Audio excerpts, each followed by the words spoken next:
Short tricks and formula rectification in physics are subject to exam risk. Please learn the concepts and practice numerical problems, including PYQs before writing the exam. हाँ जी बच्चों, तो हम लोग thermodynamics के NEET के PYQs discuss कर रहे थे। हमने लेक्चर 1 के अंदर जो फर्स्ट लॉ ऑफ थर्मोडायनेमिक्स है उसके पीवाईक्यू डिस्कस किए हैं।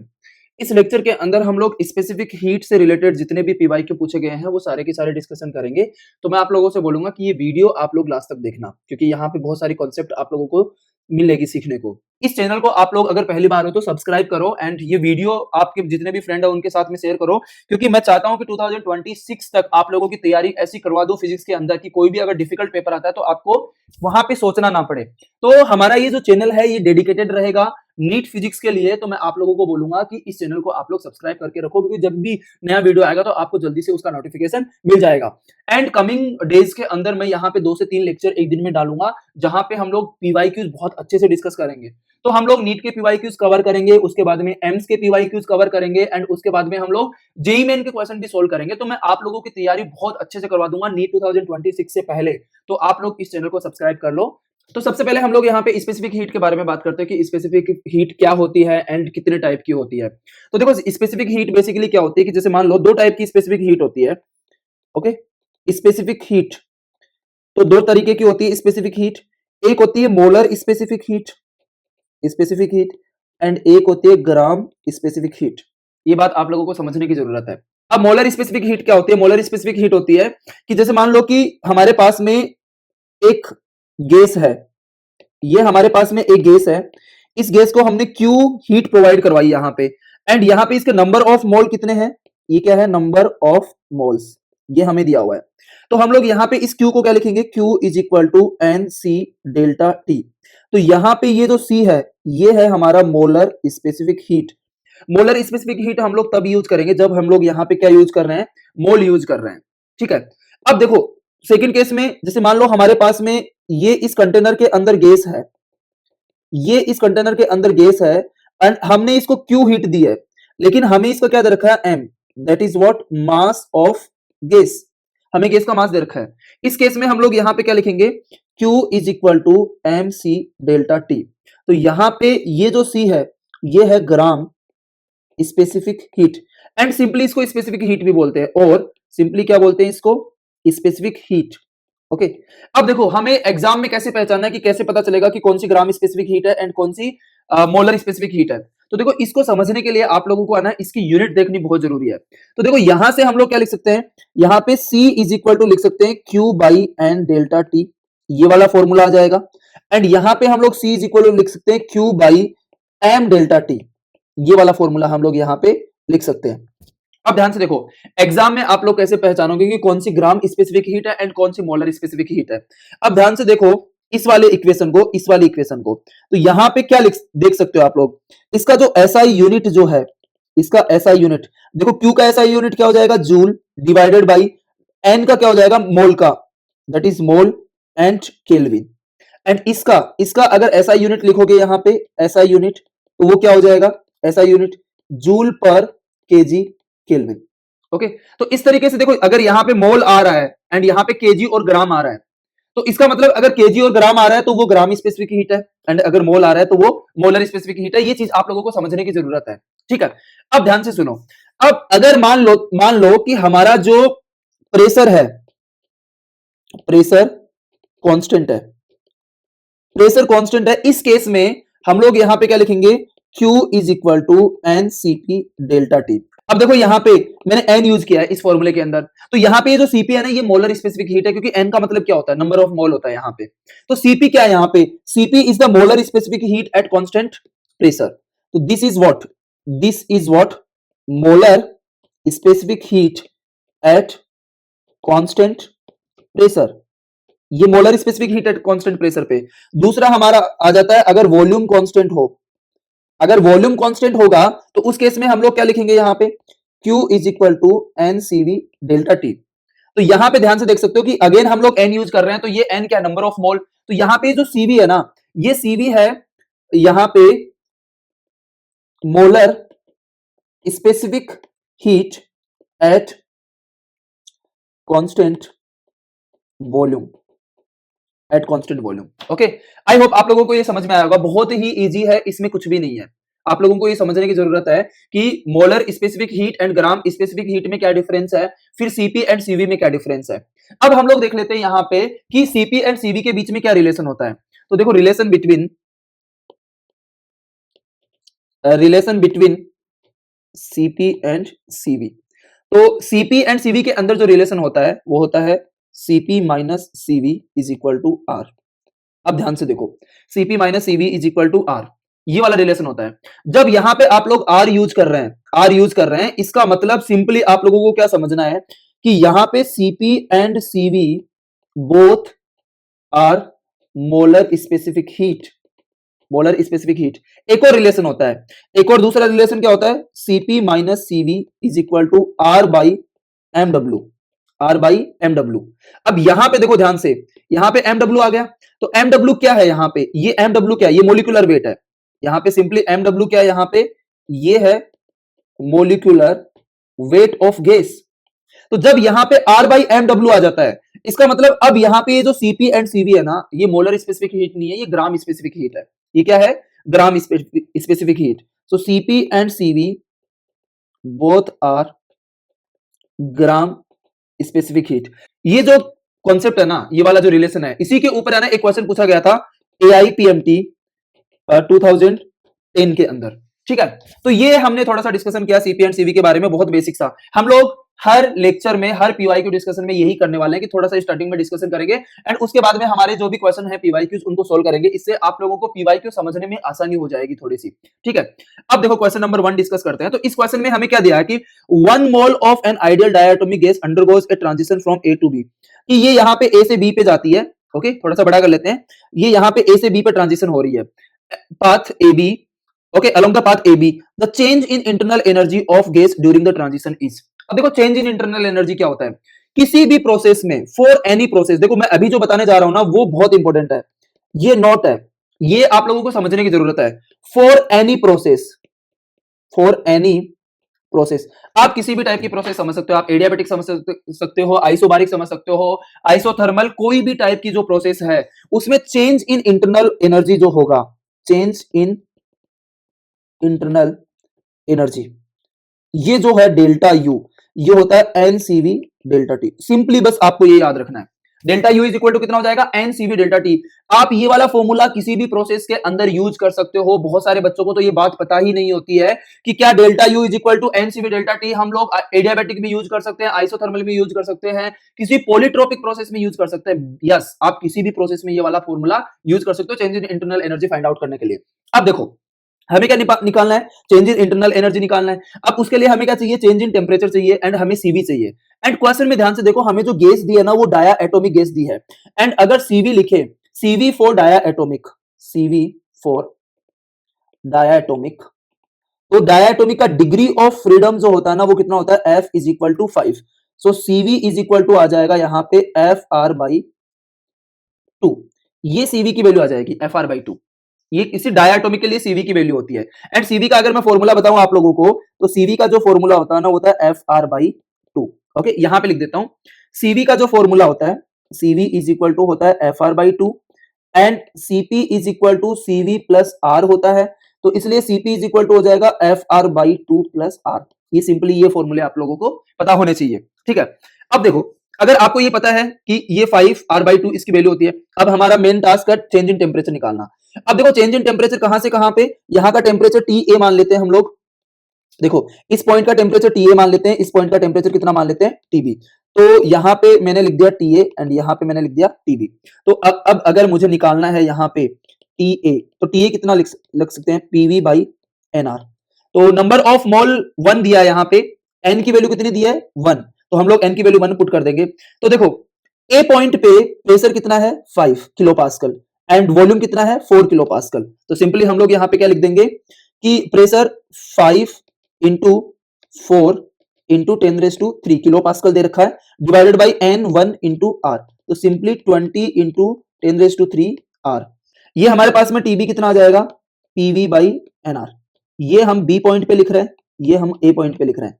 तो P की वैल्यू कितनी दे रखी है यहां पे, 2 इंटू 10⁻³ इंटू वॉल्यूम कितना दे रखा है, 6 डिवाइडेड बाई 1 इंटू R। तो आ जाएगा 12 इंटू 10⁻³ आर। बस ये वैल्यू यहां पे पुट कर देंगे, हमारा आंसर आ जाएगा। तो ध्यान से देख सकते हैं आप लोग, ए पॉइंट का जो है ना टेम्परेचर वो ज्यादा है एंड बी पॉइंट का टेम्परेचर क्या है, कम। तो यहाँ पे चेंज इन टेम्परेचर नेगेटिव है, तो यहाँ पे जो इंटरनल एनर्जी में चेंज जो आएगा ना वो नेगेटिव आएगा, ठीक है। तो यहाँ पे सिंपली हम लोग क्या लिख देंगे कि delta U change in internal energy, delta U change in internal energy N into N की वैल्यू कितनी है, सीवी कितना है 5R/2 इंटू एंड एन की वैल्यू यहां पे 1 है। ओके, मैं यहां पे एन की वैल्यू 1 पुट कर देता हूं इंटू। अब देखो चेंज इन टेम्परेचर को क्या लिखेंगे, 12 into 10⁻³ divided by R minus 20 into 10⁻³ divided by R and इन दोनों का डिफरेंस आ जाएगा delta U is equal to -5R/2 into 8 into 10⁻³ by R. तो यहाँ पे सिंपली आर से आर कैंसिल हो जाएगा, ये यहाँ पे 4 टाइम कैंसिल हो जाएगा एंड हमारे पास में जो फाइनल आंसर निकल के आएगा डेल्टा यू -20 इंटू 10⁻³ जूल और -20 किलो जूल, ये हमारा आंसर निकल के आएगा। ओके, आई होप आप लोगों को ये क्वेश्चन बहुत अच्छे से समझ में आया होगा, ठीक है। चलो अब इसके बाद में हम लोग नेक्स्ट क्वेश्चन डिस्कस, तो हमारा आंसर क्या हो जाएगा इसके अंदर, हमारा आंसर हो जाएगा ये वाला आंसर हो जाएगा, ठीक है। अब इसके बाद में नेक्स्ट क्वेश्चन डिस्कशन करते हैं। अब देखो ये वाला क्वेश्चन ध्यान से देखो, ये वाला ये 2010 एआईपीएमटी वाले एग्जाम में पूछा गया था। If C P and C V denote the specific heat per unit mass of an ideal gas molecular weight. Okay, अब देखो यहां पे सीपी एंड सीवी क्या है, ये है ग्राम स्पेसिफिक हीट, क्योंकि यहां पे क्या बोला है, पर यूनिट मास बोला है, तो ग्राम स्पेसिफिक हीट हो गई। अब देखो हमने ये देखा है कि अगर ये वाला फॉर्मूला हम लोग यूज करते हैं कि Cp minus Cv is equal to R, ये तो अगर यूज करते हैं इसका मतलब Cp एंड Cv ये जो दोनों है ये है molar specific heat, molar specific heat. And अगर हम लोग ये वाला फॉर्मूला यूज करते हैं कि Cp minus Cv is equal to R by mw, और इस क्वेश्चन में mw कितना दिया हुआ है m, तो सिंपली R बाई m लिख देंगे हम। तो इस केस में यहां पे Cp एंड Cv जो है वो क्या है, gram specific heat. And question के हिसाब से ये Cp एंड Cv जो है ना वो ग्राम स्पेसिफिक हीट है, तो हमारे लिए ये वाला फॉर्मूला सही हो जाएगा। एंड ये वाला फॉर्मूले का आंसर क्या दे रखा है यहाँ पे, थर्ड ऑप्शन, तो हमारा सिंपली क्या हो जाएगा, थर्ड ऑप्शन। इस तरीके से अगर आप लोगों को थ्योरी अच्छे से क्लियर होती, कॉन्सेप्ट अच्छे से क्लियर होती, तो आपको इस वाले क्वेश्चन को करने में आप देखते ही इसको क्या कर सकते थे, टिक कर सकते थे, इसमें कुछ भी नहीं था। फिर उसके बाद में नेक्स्ट क्वेश्चन जो एआईपीएमटी 1998 में पूछा गया है, if the ratio of specific heat of gas at constant pressure, that means specific heat eight gas at constant pressure that is Cp, okay, divided by Cv, ये कितना दिया हुआ है, गामा। हमारे क्वेश्चन के अंदर इसकी वैल्यू क्या दी हुई है, गामा दी हुई है। The change in internal energy of mass of gas when the volume changes from V to 2V eight constant pressure, ये हमें बताना है यहाँ पे। अब देखो again change in internal energy का सवाल आ गया, तो चेंज इन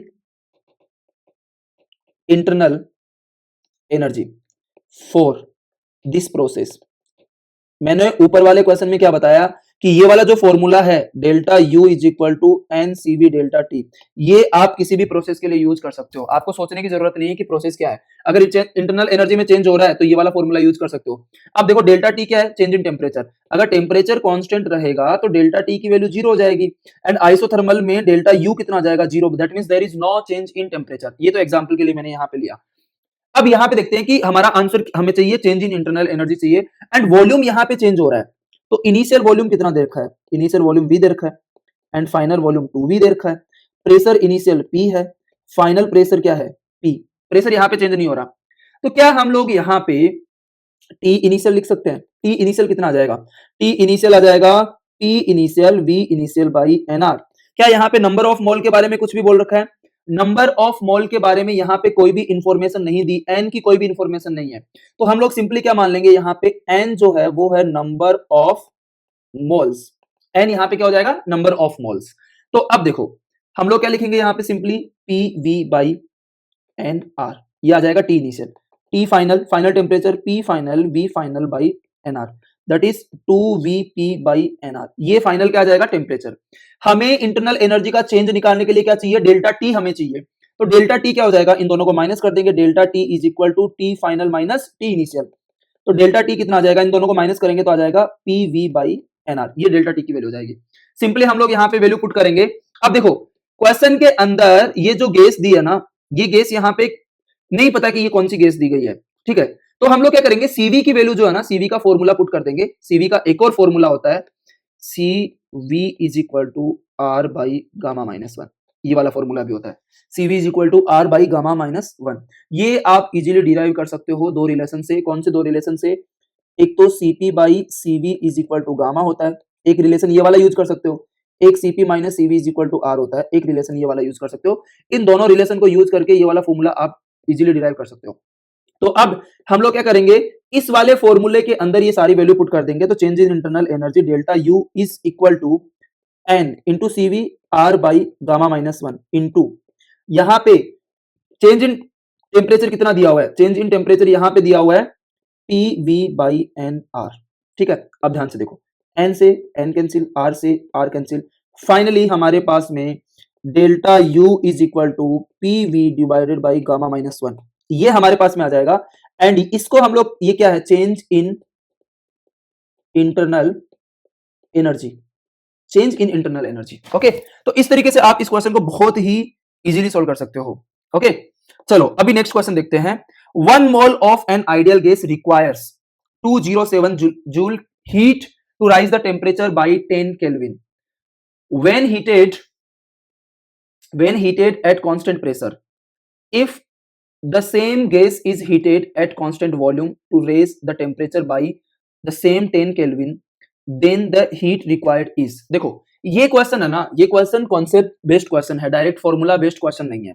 तो सबसे पहले आपको ये समझना होगा कि जो सीपी होता है ना, सीपी का मतलब क्या होता है? सीपी का मतलब ये होता है कि amount of heat required to raise temperature of 1 mole of ideal gas by 1 degree Celsius or 1 Kelvin at constant pressure। ये सिंपली मतलब होता है किसका? सीपी का। सीपी का ये मतलब होता है कि कांस्टेंट प्रेशर के ऊपर 1 मोल गैस का टेम्परेचर 1 डिग्री सेल्सियस या 1 केल्विन से अगर बढ़ाना है तो कितनी हीट रिक्वायर्ड है, वो हमारा सीपी होता है। इस क्वेश्चन में क्या बोला है? इस क्वेश्चन में ये बोला है कि अगर हम लोग 10 केल्विन से टेम्परेचर बढ़ा रहे हैं तो कितनी हीट दे रहे हैं? 207। क्या हम लोग 1 केल्विन की हीट निकाल सकते हैं? कि देखो सिंपली यहां पे इस क्वेश्चन को समझो, इस क्वेश्चन को समझने का ट्राई करो थोड़ा। 10 केल्विन के लिए कितनी हीट रिक्वायर्ड है? 27 जूल। तो एक सिंपली 1 केल्विन के लिए कितना रिक्वायर्ड होगा? 207 by 10 that is 20.7 kelvin joule, 20.7 joule. यही हमारा सीपी है। सिंपली ये किसकी वैल्यू है? ये सीपी की वैल्यू है। ठीक है, क्योंकि क्वेश्चन के अंदर ऑलरेडी 1 मोल दिया हुआ है। तो बस इस तरीके से आप लोगों को यूनिटरी मेथड से वो क्वेश्चन सोल्व करना है। अब सेकंड आ जाते हैं, यहां पे सीवी की क्या डेफिनेशन है भाई? सीवी की क्या डेफिनेशन है? Amount of heat required to raise temperature of 1 mole of ideal gas by 1 degree Celsius or 1 Kelvin at constant volume। ये सिंपली किसकी डेफिनेशन है? सीवी की डेफिनेशन है। अब देखो हमारे पास में यहां पे सीपी की वैल्यू आ गई, ये सीपी की वैल्यू आ गई, एंड हमें सीपी एंड सीवी के बीच में रिलेशन पता है कि C P minus C V is equal to R होता है। C P minus C V is equal to क्या होता है? आर होता है। अब देखो यहां पे आर की वैल्यू दे रखी है, सीपी की वैल्यू हमें पता है, तो सीवी की वैल्यू आ जाएगी यहां पे। तो C V is equal to C P minus R. तो सीपी कितना है? 20.7 माइनस 8.3। ओके, तो इसको सोल्व करेंगे तो सीवी की वैल्यू जो आ जाएगी वो 12.4 जूल। ये हमारी किसकी वैल्यू आ जाएगी? सीवी की वैल्यू आ जाएगी। लेकिन अगेन ये सीवी क्या है? सीवी तो 1 केल्विन का टेम्परेचर जो बढ़ा रहा है ना, उसके लिए अमाउंट ऑफ हीट रिक्वायर्ड है। लेकिन हमें कितना टेम्परेचर बढ़ाना है? 10 केल्विन टेम्परेचर बढ़ाना है हमें। तो 10 के लिए कितनी आ जाएगी टोटल हीट रिक्वायर्ड? क्या लिख देंगे? Simply total heat required is equal to at constant volume. देखो 1 केल्विन के लिए इतनी हीट रिक्वायर्ड है, तो 10 केल्विन के लिए कितनी हो जाएगी? सिंपल, कुछ भी नहीं है इसके अंदर। Q constant volume is equal to 12.4 into 10 that is 124 joule. इतनी हीट रिक्वायर्ड है। तो हमारा कौन सा आंसर हो जाएगा? डी वाला ऑप्शन हो जाएगा। ओके, ये डी, ये डी ऑप्शन हो जाएगा। अब एक क्वेश्चन आप लोग ये पूछ सकते हो कि सर आपने यहां पे ये वाला फॉर्मूला ही यूज क्यों किया, Cp minus Cv is equal to R by MW, ये वाला फॉर्मूला यूज क्यों नहीं किया? देखो इस क्वेश्चन को ध्यान से समझो, ये यहाँ पे अगर ये वाला हम लोग रिलेशन यूज करते हैं, इसका मतलब यहाँ पे Cp and Cv gram specific heat है, लेकिन मैंने ये किया क्यों? क्योंकि क्वेश्चन के अंदर ऑलरेडी यहाँ पे मोल दे रखा है, यहाँ पे मास नहीं दे रखा, मोल दे रखा है। ठीक है, तो आई होप आप लोगों को ये क्वेश्चन समझ में आया होगा। बहुत ही कॉन्सेप्चुअल क्वेश्चन था। अगर आपकी लाइक थ्योरी अच्छे से क्लियर है तभी आप इस क्वेश्चन को सोल्व कर सकते हो, अदरवाइज आपको दिक्कत आने वाली है इसमें। फिर उसके बाद में नेक्स्ट क्वेश्चन जो है बहुत ही इजी क्वेश्चन है, इसमें तो कुछ भी नहीं है। यहाँ पे क्या पूछा गया है, ये कब पूछा गया है, नीट 2024 री एग्जाम। हाँ, एक और चीज, यहाँ पे हर क्वेश्चन के ऊपर यहाँ पे ईयर लिखा होगा, जिसमें जिस ईयर में वो क्वेश्चन नीट में पूछा गया है या AIPMT के अंदर पूछा गया है, तो आप लोग वो देख सकते हो। ठीक है, अब देखो यहाँ पे the equilibrium state of A thermodynamic system is described bye. भाई थर्मोडायनेमिक सिस्टम क्या होता है कि जैसे मान लो अगर हम मेरे पास में यहाँ पे ये एक कंटेनर है एंड मान लो ये वाला पिस्टन है, यहाँ पे ये वाला पिस्टन है, ये वाला पिस्टन है। अब अगर मैंने इसके अंदर कोई यहाँ पे गैस भर दी, ये कोई आइडियल गैस है, मान लो आइडियल गैस, तो मैं किसकी बात कर रहा हूं, मैं यहाँ पे थर्मोडायनेमिक सिस्टम की बात कर रहा हूं। तो थर्मोडायनेमिक सिस्टम में क्या देखते हैं हम लोग, एक तो देखते हैं प्रेशर कि भाई ये जो गैस यहाँ पे आइडियल गैस भरी हुई है, इसका प्रेशर कितना है, इसका क्या है, इसका बताओ, इसके अंदर प्रेशर कितना है। फिर हम लोग देखते हैं कि इसका टेम्परेचर बता दो भाई, टेम्परेचर कितना है। फिर उसके बाद में हम लोग देखते हैं कि इसका वॉल्यूम क्या है, इसका क्या है, वॉल्यूम क्या है, उसके हिसाब से हम लोग यहाँ पे बताते हैं। अब देखो वर्क डन तो क्या होता है, वर्क तो हम करते हैं ना, टोटल हीट हम सप्लाई करते हैं, वर्क बाहर से करते हैं या गैस करती है। लेकिन ये जो गैस है इसकी स्टेट बताने के लिए हम लोग क्या क्या चीजें यूज करते हैं, प्रेशर यूज करते हैं, टेम्परेचर करते हैं, वॉल्यूम करते हैं, डेंसिटी करते हैं, नंबर ऑफ मोल्स करते हैं। लेकिन हमें यहाँ पे प्रेशर दिया हुआ है तो पहला ऑप्शन हो जाएगा, यहाँ पे ये हो जाएगा ऑप्शन, टेम्परेचर दिया हुआ है ये ऑप्शन हो जाएगा, एंड वॉल्यूम दिया हुआ है ये ऑप्शन हो जाएगा। तो हमारे सिंपली यहाँ पे क्या हो जाएंगे, ये वो ऑप्शन हो जाएगा, ये ऑप्शन हो जाएगा, ये हो जाएगा, ये सिंपली हमारा आंसर बन जाएगा। ठीक है, आई होप आप लोगों को समझ में आया होगा। फिर उसके बाद में नेक्स्ट क्वेश्चन जो है वो नीट 2020 के अंदर पूछा गया है, ये वाला नीट 2020 के अंदर क्वेश्चन पूछा गया है। अब इसको समझते हैं। A cylinder contains hydrogen gas at pressure this. तो भाई सबसे पहले हमें हाइड्रोजन गैस कौन सी दी हुई है, हाइड्रोजन, हाइड्रोजन गैस दी हुई है यहाँ पे, एंड यहाँ पे हमें प्रेशर कितना दिया हुआ है 249 इंटू 10⁻³ पास्कल। ये यहाँ पे क्या दिया हुआ है, हमें प्रेशर दिया हुआ है। टेम्परेचर कितना दे दिया, टेम्परेचर 27 डिग्री सेल्सियस या फिर इसको 300 केल्विन। अरे T is equal to 27 plus 273 ना, इतना तो मान के चल रहा हूं मैं कि आप लोगों को पता होगा ही। तो 300 केल्विन हमारा क्या हो जाएगा, यहाँ पे टेम्परेचर हो जाएगा। अब हमें डेंसिटी निकालनी है कि डेंसिटी क्या होगी। देखो सिंपली आप लोगों को एक रिलेशन पता होना चाहिए। देखो PV is equal to nRT, ये आइडियल गैस इक्वेशन है। तो मैं n को क्या लिख सकता हूं, number of mole is equal to total mass of gas divided by molecular weight, total mass of gas divided by molecular weight. तो यहां पे हम लोग सिंपली क्या लिखेंगे कि P is equal to mRT by mW into V। Okay, अब ध्यान से देखो ये वाला क्या बन गया, मास बाई वॉल्यूम, ये डेंसिटी नहीं बन गया, ये क्या बन गया हमारा, डेंसिटी। तो अगर ये डेंसिटी बन गया तो सिंपली हम लोग क्या लिख सकते हैं यहाँ पे, pressure is equal to ρRT by mW, ये हमारा एक फॉर्मूला आ जाएगा। और हमें क्या निकालना है, यहाँ पे हमें डेंसिटी निकालना है। तो सिंपली हम लोग क्या लिख देंगे, density is equal to PmW by RT, ये डेंसिटी हो जाएगी। तो इसको सोल्व करते हैं डेंसिटी इस फॉर्मूला को यूज करके। तो प्रेशर कितना दिया हुआ है 249 इंटू 10⁻³ इंटू mW कितना होता है H2 का 2 डिवाइडेड बाई R कितना है 8.3 इंटू T कितना है 300 केल्विन। ओके, तो अब इसको सोल्व करेंगे तो यहाँ पे देखो ये 2 जीरो कैंसिल हो जाएगा तो ये 3 चला जाएगा। उसके बाद में यहाँ पे अगर मैं 8.3 को 3 से मल्टीप्लाई करूं 924, ये कितना आ जाएगा 24.9। तो rho is equal to 249 into 10 into 2 divided by 24.9। तो ये इससे 10 टाइम कैंसिल हो जाएगा, कितने टाइम कैंसिल हो जाएगा 10 टाइम। अब यहां पे कितना आ जाएगा, अब देखो ये ग्राम में पुट किया है, ग्राम में, तो ये यहाँ पे मास ग्राम में पुट किया ना, ठीक है। तो इसको हम लोग है ना केजी में कन्वर्ट कर लेते हैं। तो ये हमें कितने से मल्टीप्लाई करना पड़ेगा, इंटू यहाँ पे इंटू 10⁻³ इंटू 10⁻³ ओके। तो कितना आ जाएगा यहाँ पे 10 इंटू 10 इंटू 2 इंटू 10⁻³ तो ये आ जाएगा 0.2 kg पर मीटर क्यूब, kg पर मीटर क्यूब, ये हमारा आंसर हो जाएगा। ठीक है, तो इस लेक्चर के अंदर हमने टोटल 5-6 क्वेश्चन डिस्कशन किए हैं एंड बहुत ही कॉन्सेप्चुअल क्वेश्चन भी यहाँ पे डिस्कस किए हैं। अगर आपको कॉन्सेप्ट अच्छे से क्लियर है तो आप ऐसे क्वेश्चन सॉल्व कर सकते हो।